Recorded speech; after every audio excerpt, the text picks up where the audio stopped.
Welcome to the other side of Lucy Letby. In episode 27, we're going to continue on with the case of BBF and look at some of the so-called science that the jury heard. The case of BBF, no one tested the TPN bags for insulin. So no one can say that there ever was insulin in that TPN bag. It's a story, and it's a story that the jury expert witnesses created a chain of possibilities to explain the story. By Lucy Letby placing synthetic insulin into a total parenteral nutritional bag is a work of fiction. There is absolutely no evidence that she did that. From a forensic, scientific, medical point of view, no, a clinician would never make a decision on without rechecking it. So the totality of the evidence against Letby is the one-off immunoassay test. You cannot simply do these tests, which have error rates that are considerable, and act on every one of them. It is very common in clinical practice to repeat blood tests for all kinds of reasons, and very often the blood tests will come back completely different than the ones you sent out. I have had blood tests come back that were mislabeled, someone else's name on them. I've had blood tests come back that I never asked for and didn't know who had carried out the blood tests. I've had to ring the lab and say, where did this blood test come from? And they weren't able to tell me. If you listen to episode 26, where we talked about the complexities of insulin, C-peptide, transport proteins, synthesis of all of these hormones and the interaction of them all, and the movement of glucose, the recruitment of it for use, the burning up of glucose, the storing of glucose. This is happening every second of every day in your life. And one test to tell you what two of the components of that highly complex system is insufficient to draw any conclusion from. But even if the test was right, even if it was right, it proves nothing. To prove Letby poisoned a baby, you have to prove there's insulin in the TPN bag. You have to repeat that test, and you have to use more liquid chromatography, the type of technology that forensic science would use in a criminal case. So this blood test was taken as an incomplete set of tests, but the staff at the County Test of Chester Hospital didn't do the other tests. So this is like one piece of a jigsaw, a very, very big. And the experts are going to look at that one piece of the jigsaw, and they're going to an imagined picture of what the jigsaw will look like when it's complete. So there isn't much in the way of actual evidence. So BBF, the twin of BBE, they didn't properly diagnose the likelihood of either necrotizing enterocolitis, an obstruction, or stress, where they didn't put two and two together to say that the baby possibly had disseminated intravascular coagulation. In other words, where they were completely out of their depth and should never have had these twins in her. Baby E died because of all of that, and nothing whatever to do with some imagination of a nurse pumping her into babies' stomachs. The notion is so fantastical. It's actually hard to believe that it made its way through a British court. So we know that baby F was born on the 29th of July, but in the evidence that is in the public record, we just leap forward to the 4th of August, to a so-called incident. The baby is an intrauterine growth restricted baby. And BBF has already had an episode of hyperglycemia, so that's when the glucose in the plasma is too high, or considered too high. He's already had exogenous insulin in the form of Act Rapid. So we're missing so much of BBF's life from right through to the court is now focusing on the incident of the night of the 4th of August. So we have 5 days there, roughly, where we don't know what other tests, blood glucose readings. We don't know anything about how BBF was progressing because it's not in this public record. Now, I've got to assume, although nothing would surprise me, that this wasn't discussed much. Yeah. We have to work with what we've got. So we'll start off with the doctor, Gail Beach. And again, these are junior doctors. They're in training. They're not long out of medical school. I mean, 2 or 3 years, that's absolutely nothing. And they're running this intensive care unit on their own, essentially, because one of the themes that runs through this trial from start to finish is the near permanent absence of the consultants. They don't appear in many of these descriptions. So we're going to look, Philip Asprey, prosecuting, is now calling Gail Beach to give evidence. She was employed at Contest Chest Hospital. She was present at the birth of baby E and F and looked after baby E. So now, she doesn't know anything about baby E, or she looked after her first involvement with baby F was during the day shift on August 4th. So this is the day shift. She says it would have been usual practice, and she would have been told about the death of baby E at the handover for that day shift. A ward roundup is presented to the court, filled in and prepared for the weekly consultant. Grand round, weekly consultant, grand round. This is like something out of the 1950s, seriously. Sir Lancelot Spratt. And this grand round takes place on a Wednesday. The list of problems, readings and observations for each child is noted, including a management plan. Dr. Beach explains that baby F was born premature and the note recorded baby E had died aged 6 days. Baby F was on Optiflow with suspected sepsis, okay? So the baby is still requiring respiratory support via Optiflow. And I've talked about this before, that even though Optiflow was not a pressurized device, it is in effect a pressurized device. So we have respiratory support, we have suspected sepsis, and we have a raised urea and creatinine. So the raised urea and creatinine tells us that the baby kidneys are not really working very well. And the baby also has jaundice. It doesn't tell us whether it's physiological jaundice, which babies get, or it's pathological jaundice, so we don't know. But it's not on phototherapy at this stage, because that's a good sign of stability. And baby F was also on established feeds, but we're not told what these established feeds are so far, and awaiting genetic tests for Down syndrome. But baby F was not showing any clinical features, and the hyperglycemia had resolved, so the high blood glucose that the baby had has now gone. And then Mr. Asprey says the genetic test results were received on August 7th, and they confirmed they of Down syndrome. So it's not unusual to do these tests on premature babies because, and then she said there's a standard list of medications prescribed, but we don't know what the medications are, and they don't seem to be questioned. And as I've said on Twitter, no medications are licensed for the use in preterm babies because they're never tested on preterm babies. And many medications have very adverse outcomes in babies, in these type of babies. So the Optiflow reading was not supplemented with oxygen. Baby F had been in air since 3:30 a.m. Baby F required oxygen for the first days of his life. And the oxygen saturations were very satisfactory, and there weren't any concerns on the cardiovascular system. So baby F weighed 1.296 kilograms from a birth weight of 1.434 kilograms.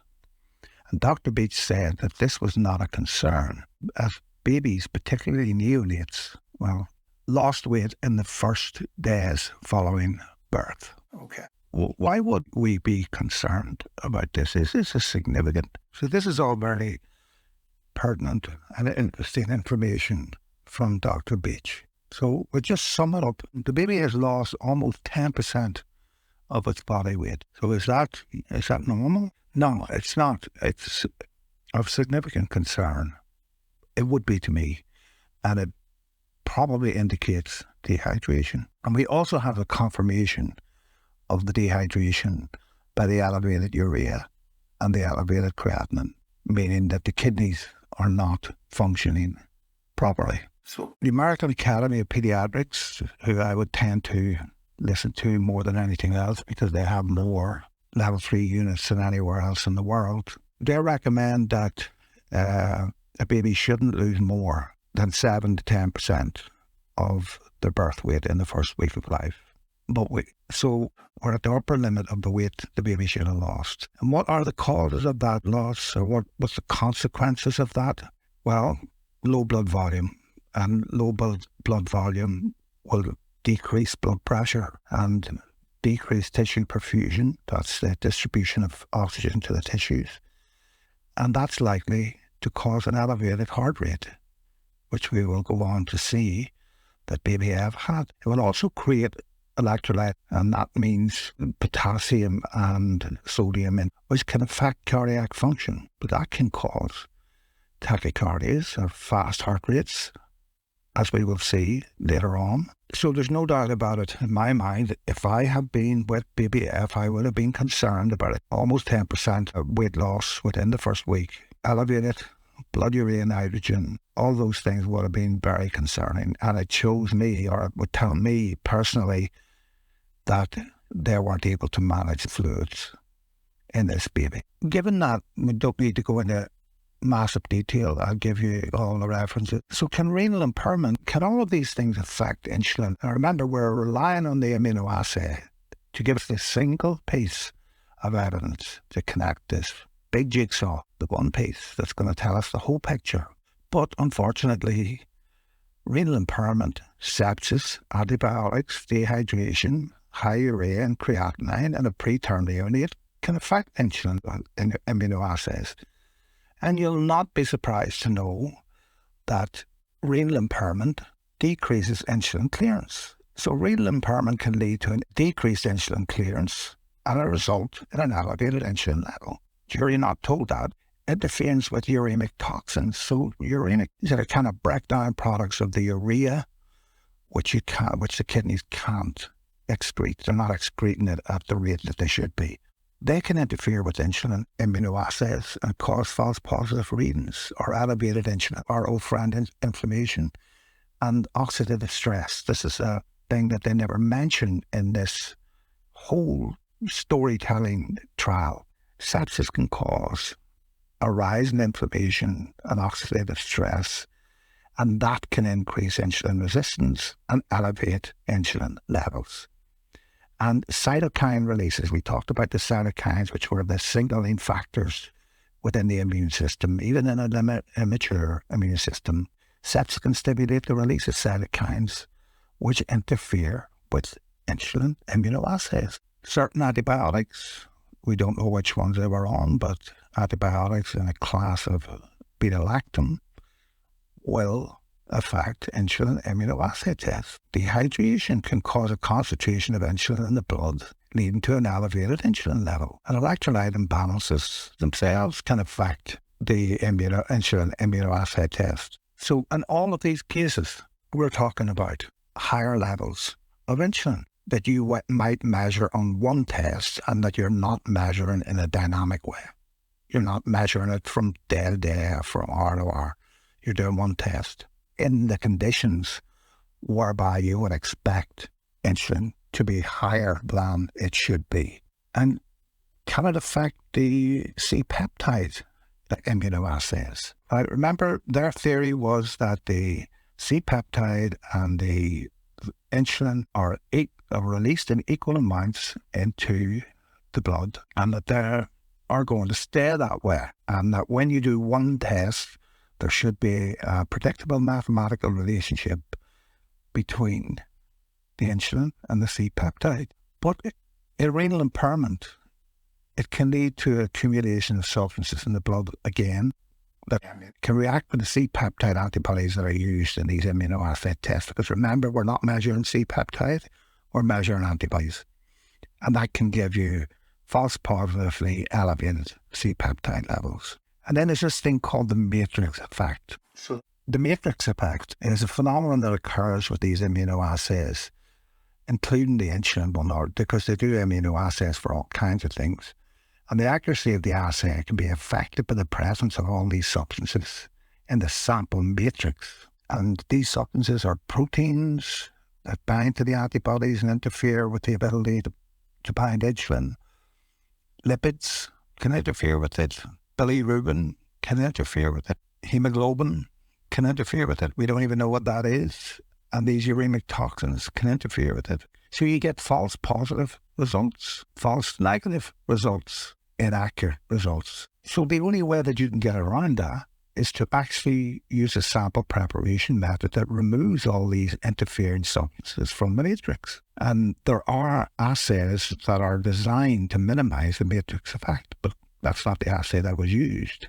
But it goes back to it, because of all these complexities, you really have to use the method called mass spectrometry. Again, I'll give you references to all that. So we have, in the first sentences of Dr. Beach's evidence on BBF, we have a multitude of reasons that the jury were not told that make that immunoassay test even more unreliable than it was. But because the baby is active and moving all four limbs, pink and active, moving all four limbs, clear chest, no increased rate of breathing. That's all the jury needs to know.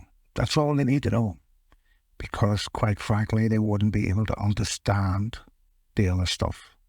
But they would have been able to understand an honest neonatologist, an honest scientist who would explain to them how you cannot rely on these when you have this matrix effect. And that is by no means an exhaustive list of problems that make these tests essentially inadmissible, in my opinion, in a court. But the defence didn't have anyone there to tell them that. So Lucy Letby pays the price. So then they get on to talking about the charts and the feeding chart for the baby, and they're talking about a substance called BBVin, which is dated, but she doesn't recall writing it. And she signed for a rate of lipid, but that was 0, as it wasn't required. So BBVin is a standard bag. So what I think she's saying here is this BBVin stuff is pre-mixed sterile solution, and it's like balanced mix of macronutrients and micronutrients, electrolytes, etc., that you give to ill babies. So the macronutrients, that's the food, the kind of food that we eat. It would be, there'd be amino acids in it, there would be glucose in it, there would be lipids in it. So can amino acid infusion affect immunoassay test? Yes. Can glucose infusion affect immunoassay test? Yes. Can lipid infusions affect immunoassay test? Yes. And there's also just vitamins in it, and there's sodium and potassium, the usual things, but it comes in different versions. So there's 10%, 15%, 20%, high calorie formulas, different things. So I think what she's saying is that the standard bag goes to the lab, and then it has additional stuff added to it depending on what's needed, and that's what in the end makes it so-called bespoke. But it's not really clear, all of this. So Dr. Beach goes on to say the second prescription with different BBVin levels and a new lipid level was made for baby F, and he'd been put on nil by mouth, and the infusion rate was turned up because he's now nil by mouth. So you've got to go, well, why is this baby nil by mouth now? So all of this here is like, it looks like they haven't got a clue what they're doing. That's just what it looks like. Maybe it's the reporting, but that's what it looks like.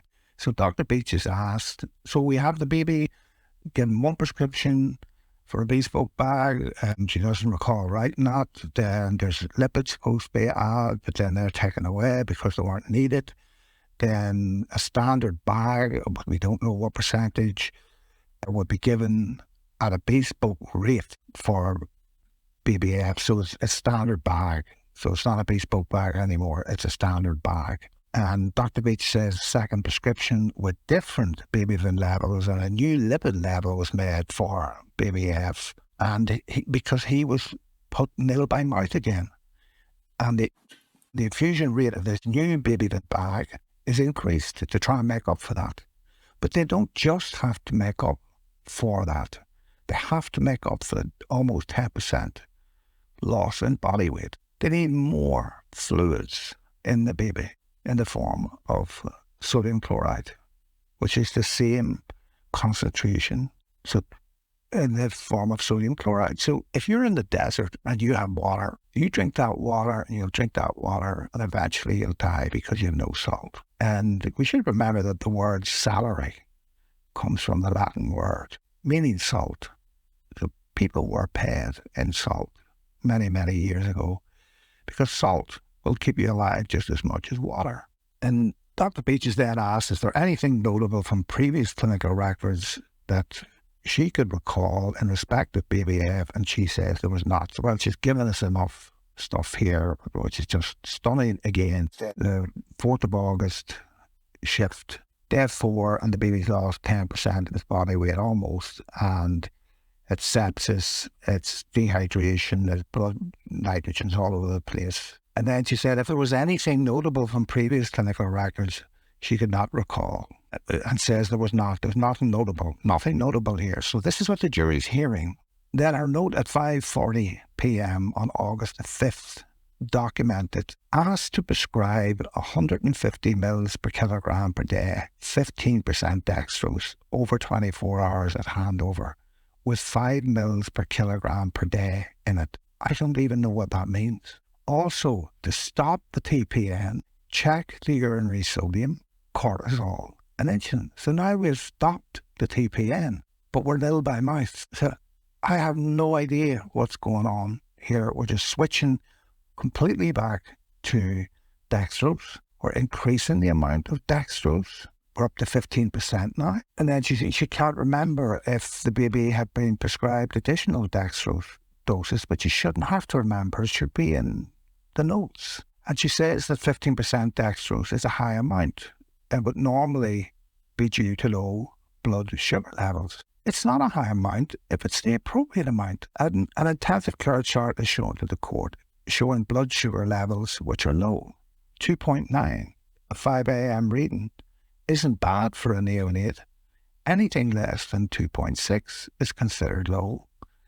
Readings of 1.8 to 1.9 are shown for much of the day up to 6 p.m. 10% dextrose solutions are administered at 3 p.m. and 4 p.m. and a blood glucose test is recorded at 5:56 and sent to the laboratory with relevant clinical details. Preterm neonate hypoglycemia on 10% dextrose. So that's the relevant clinical details that went with the sample to Liverpool. No mention of the urea, the creatinine, the dehydration, the weight loss. No mention of any of those things. It's an incomplete form. When you have these little forms, there's a section where you write down why you want the test, and you give all the information in there of other tests that are relevant to the test that you're asking for.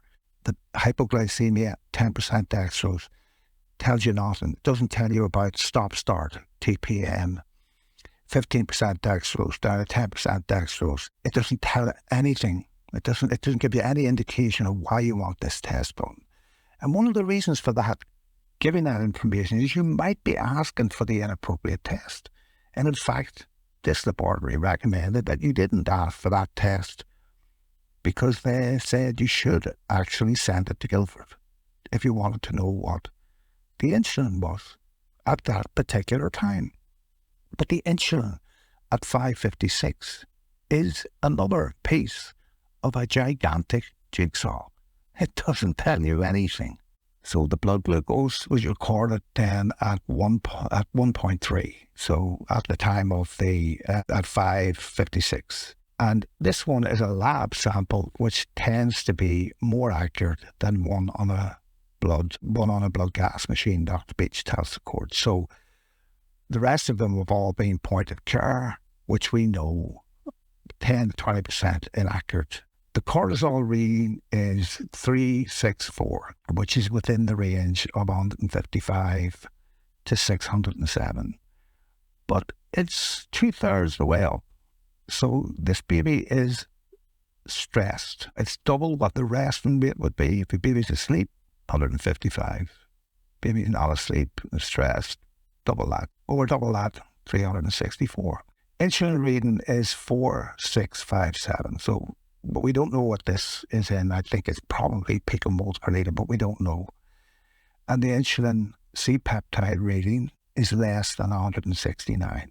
So Dr. Beach says that the insulin reading is very high. While there is no normal upper limit, the reading could be considered high, the court hears. The insulin C-peptide reading is the lowest reading the machine can record. The two readings, insulin and C-peptide, are expected to be similar, Dr. Beach tells the court. Not in preterm neonates. They are not predictable in preterm neonates. A urine sample sent at 6:43 had no unusual readings. But Dr. Beach tells the court she cannot think off the top of her head how to interpret those results recorded. A chart showing a 7 p.m. prescription of 15% dextrose with sodium chloride at last is administered intravenously, and Dr. Beach has signed for that. So we have no plan here. We have reaction. We just have reaction. There's no systematic anything going on here. It's just put this bag up, take it down, put the other bag up, take it down. The consultant's been on a ward round and he's gone now, and there's no discussion with anyone about how do we actually balance out all of this nutritional needs, electrolyte needs, fluid needs in these preterm babies. A really complicated situation, even for a trained specialist. So then we get on to Ben Myers. Myers goes straight in talking about the Down syndrome test, which he knows is irrelevant. So I don't even know why he's going there. But he asks if further microarray genetic tests can be conducted to show further potential genetic disorders. And Dr. Beach says they can. So all just so. Mr. Myers asked on August 4th the fluids were being administered via TBN and milk coming via an NG tube. So this is on the August 4th.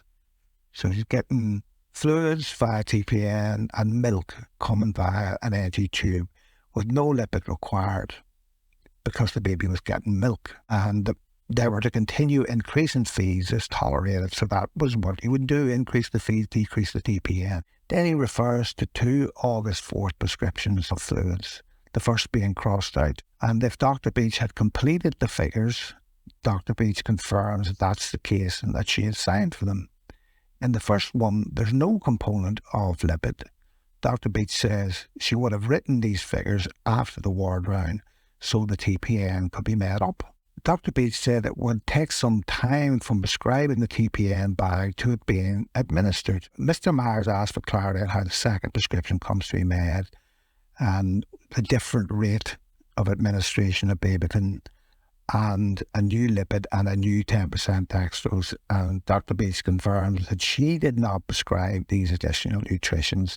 They were signed by a colleague. The total nutritional administration is now 165 ml, and the rate is slightly increased from the first crossed out prescription of a total of 150 ml of fluid at 50% dextrose with 5 ml per kilogram of something in it.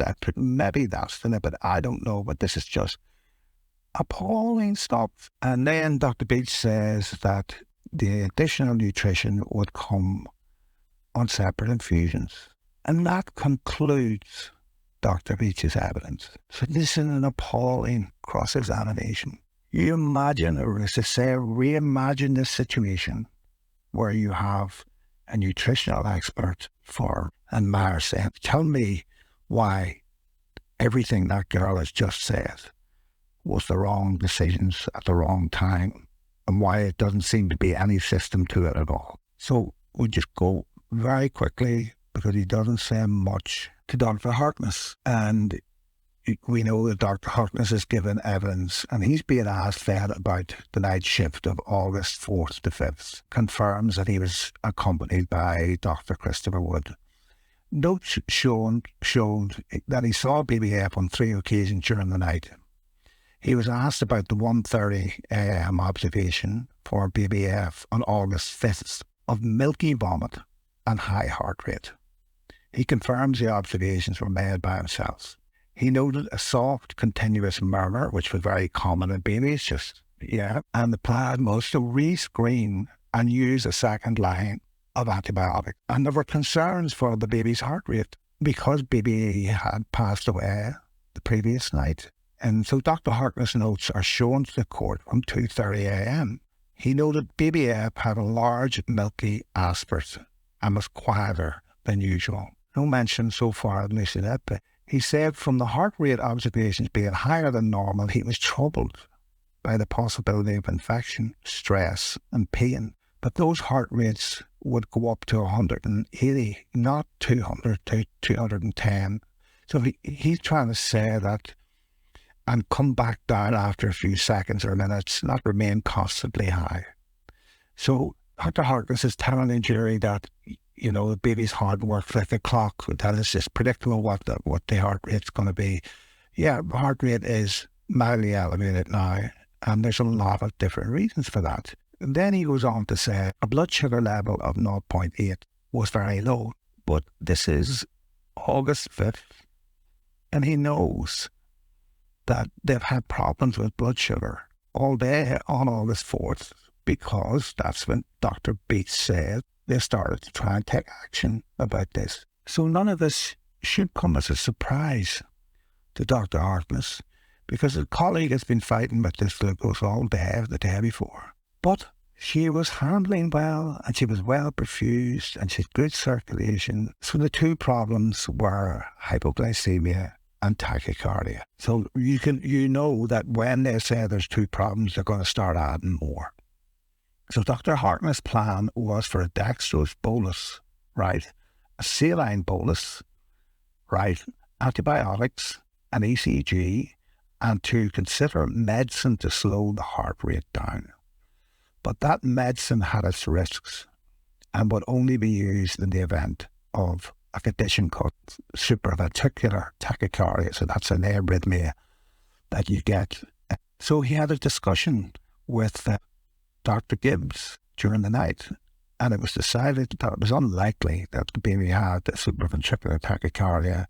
You would see that on an ECG straight away. Dr. Gibbs suggested repeating the fluid boluses, continue to monitor BBF, and only to consider the heart slowing medication if the heart rate got near 300. A blood gas reading suggested BBF was dehydrated at this time. So is it any wonder? Dehydration, hypovolemia, low blood volume, tachycardia. Why was the baby dehydrated? The baby's dehydrated because his fluid management is shit. That's why. Why is the baby hypoglycemic? The baby's hypoglycemic because the carbohydrate management is shit. The plan was to continue monitoring BBF's blood sugar. Great people at monitoring things. The 10% dextrose infusion is administered at 350, plus another 10% dextrose bolus at 420. Dr. Harkness said the administration had an effect, but the blood sugar levels kept drifting up and down. And anyone who read the paper that I posted in episode 26 will know that this is the norm. Up and down, up and down. They're not going to stabilise in preterm babies. You just want to try and keep them above a certain level and below a certain level. You don't care whether they drift up and down as long as they stay reasonable. And then the defence says there will be no questions asked of Dr. Harkness at this time. So the defence doesn't ask Dr. Harkness if dehydration can lead to hypovolemia, and can hypovolemia lead to tachycardia? And can babies just vomit out of the blue? Of course they can. But it really still showed that this baby was struggling to put on weight. It was losing too much weight. It was dehydrated. Its renal function was all over the place. It shouldn't have been where it was. So that gave you a kind of background to what was said about BBF by the two doctors that were treating it over this period of time. But we have to note, there's no mention now of Lucy Letby in any of these. So we'll continue on. I would absolutely have hated to work on this place. There's no hierarchy. There's no pathways of escalation. You know, it's okay to manage babies, but then when they get beyond a certain criteria of illness, you need to step it up. There's no communication with the level 3 hospitals. There's no discussion in detail about the patients. I remember just tell you one little story in my past. I remember getting stuck with preterm triplets. Now, they were 34 weeks, so they were late preterms, and lucky for me, they were healthy. And the reason I was stuck with them was the consultant that I worked for at the time, he was on holiday, and the poor guy, he had about 2 weeks holiday in a year, ended up losing his marriage over it. One of the best guys I ever worked with. He was never off the ward, but he wasn't there. And the Royal Victoria Hospital in Belfast, where I would have taken these babies, couldn't take them. And they, I kept ringing, and they said, no, we still can't take them. We still can't take them. So this was from Friday night till Monday morning, and I didn't sleep 1 week, not a single minute that whole weekend with these triplets. I was on the phone to them probably every 2 hours. And I had a friend in California who was really building up the knowledge base of neonatology at the time. This is back in the late 80s. And I rang him twice. God knows what the bloody phone call cost. But I rang him twice. So I made about 20, 30 phone calls over that whole weekend, maybe more. And I never left that nursery. And I got one of my friends to cover pediatrics for me, even though he was off that weekend. And that's the difference between being there and not being there. There is an argument that this immunoassay test should never have been admitted into evidence, and that would at least have given an opportunity to bring up the matter in the Court of Appeal. It should not have been difficult at all to find someone who could speak to the issues that I'm speaking to here from general citations of scientific publications. After all, this was what Darby Evans called the smoking gun. The incident case, in a way, kicked off all of this. And I think if they had been held under the waterline, perhaps the whole case would have been held under the waterline. But if you don't bring your own experts into court, what else are you going to expect? What did the defence really think would happen if you put one lawyer up against so many experts who were prepared to say the things that they did? So it's food for thought. In the next episode, we'll finish off the case of BBF by looking at this expert evidence and taking it apart as well. So we'll see you then. Bye.